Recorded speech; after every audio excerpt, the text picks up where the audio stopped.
alan masak pera dan chon thin rim chungin ka soi ngam o te ka tia ma se ka thin rim talo he e chu wang chon thiam na le fin nei ngai sam u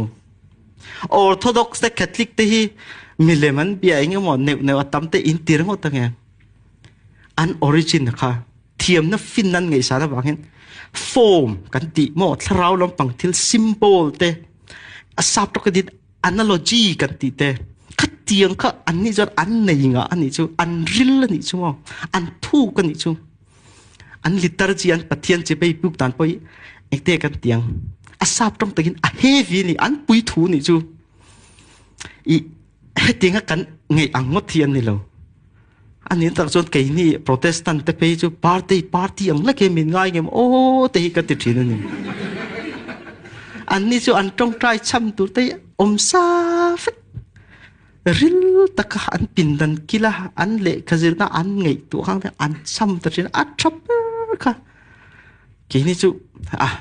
zanin chu hai kalau ting chuak ve pathian tu kalau soi to na kalau thlen pa lu kan pathian min pola ti akhatia soyang kha deura ka kan nia in thawan chu